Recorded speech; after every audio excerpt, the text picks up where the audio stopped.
আসসালামু আলাইকুম সবাইকে, কেমন আছেন সবাই? আজ চলে আসছি চকবাজারের এই দোকানটাতে। ইতিমধ্যে জেনেই নিয়েছেন যে আমি হচ্ছে চুড়ির বিজনেসটা স্টার্ট করেছি টাই-ডাইয়ের বিজনেসের পাশাপাশি। তো যেই কথা সেই কাজ, আমি আর ইলমা আমরা দুজন চলে গিয়েছি হচ্ছে সকাল সকাল রওনা দিয়ে চকবাজারে, এবং এই দোকানটা গেলাম। অনেক খোঁজার পর দোকানটা পেয়েছি এবং এখান থেকে হচ্ছে আমরা সব দেখছিলাম যে কি কি জিনিস নেওয়া যায়। যেহেতু হিউজ পরিমাণে নিতে পারবো না, সেহেতু আমি আর ইলমা এসেছিলাম যাতে আমরা দুজনেই ভাগ ভাগ করে জিনিস নিতে পারি। যেহেতু প্রথম শুরু করছি, যদিও ইলমা আরো কিছুদিন আগে থেকে এটা বানাচ্ছে।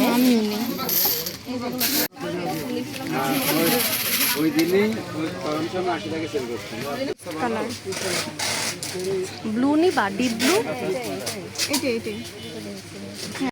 এক কেজি 15,000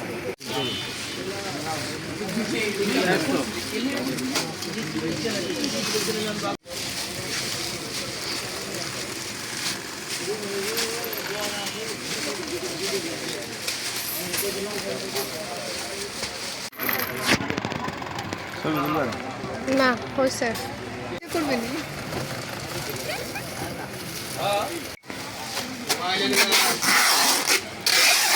আলহামদুলিল্লাহ, ফাইনালি আমাদের হচ্ছে সবকিছু নেওয়া শেষ। এখানে মোটামুটি প্রায় 5,000 টাকার মতো জিনিস ছিল, যেটা ইলমা আর আমার হাফ হাফ ছিল।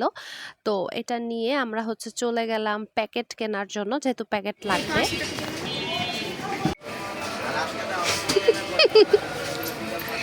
আমরা দুইজন কিন্তু এই আয়না দুটো নিয়েছিলাম। এরপরে হচ্ছে ফাইনালি ইলমাকে বললাম, তুমি এটা একটু ধরো আর আমি হচ্ছে পুরোটুকু ভিডিও করে নিই। যেহেতু আমি যেখানেই যাই আমি হচ্ছে সব কিছু একটু ক্যাপচার করতে পছন্দ করি। আর এই ভিডিওটা কিন্তু বেশ কয়েকদিন আগের করা।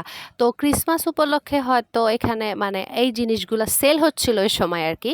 তো এটা হচ্ছে ভিডিওটা আগেই করা, আমি আপলোড করতে একটু লেট করলাম, কারণ আমি আনার পরেই চুড়ি বানানোর কাজে ব্যস্ত হয়ে গিয়েছিলাম। আপনারা তো দেখেছেনই, আমি শর্টস আকারে পোস্ট করি যে চুড়িগুলো মেক করেছি। আপনাদের লাগলেও কিন্তু আপনারা অর্ডার করে ফেলতে পারেন। ডেসক্রিপশন বক্সে আমি আমার পেজের লিঙ্কটা দিয়ে দেব, আর আবার ফেসবুক আইডির লিঙ্কও দেওয়াই আছে। পুরান ঢাকায় গিয়েছি আর পনির নিব না তা কি হয়? যেহেতু আমার আম্মু পুরান ঢাকা, সেই হিসাবে আমি হাফ ঢাকাইয়া, তো পনির তো আমাকে নিতেই হবে। যখনই আমরা পুরান ঢাকায় যাই পনির তো নেই, নিয়ে তারপর আমরা চলে আসছি আরও একটু আগে। আর হচ্ছে ইলমার প্রচুর ক্ষুধা লেগে গিয়েছিল, যেহেতু আমরা অনেক সকাল থেকে জার্নি করে তারপর আসছি। এরপর ও এটা নিল এবং হচ্ছে আমরা হেঁটে যাচ্ছিলাম। পুরাটা রাস্তা কিন্তু ইলমা ম্যাডামকে আমি নিতে দেই নেই, পুরাটা ব্যাগ আমি নিলাম। এরপর যাওয়ার পথে আমরা বেশ জ্যামে পড়লাম। এরপর ফাইনালি হচ্ছে বিকেলের দিকে আমি আর ইলমা আমরা দুইজন পৌঁছে গেলাম ইলমার বাসায়, যেহেতু আমাদের হাফ হাফ জিনিস ছিল। তো ও আর আমি হচ্ছে বসলাম ওদের রুমের মধ্যে এবং ইলমাকে দিলাম যে তুমি হাফ করে ভাগ করো। তো ইলমা হচ্ছে হিসাব করে করে, যেহেতু সে স্টুডেন্ট, সে খুব সুন্দর করে একদম একটার পর একটা হিসাব করছিল। আর আমি নিশ্চিন্তে বসে বসে ভিডিও করছিলাম, আন্টি ওকে হেল্প করছিল অনেক। তো দেখতেই পাচ্ছেন আমরা হচ্ছে কি কি জিনিস নিয়েছি। তো ওগুলো হচ্ছে লিখে রাখছিল। আচ্ছা, এই কড়িটা আমার কাছে খুব ভাল লাগছে, এটাও নেয় নাই, আমিই নিছি।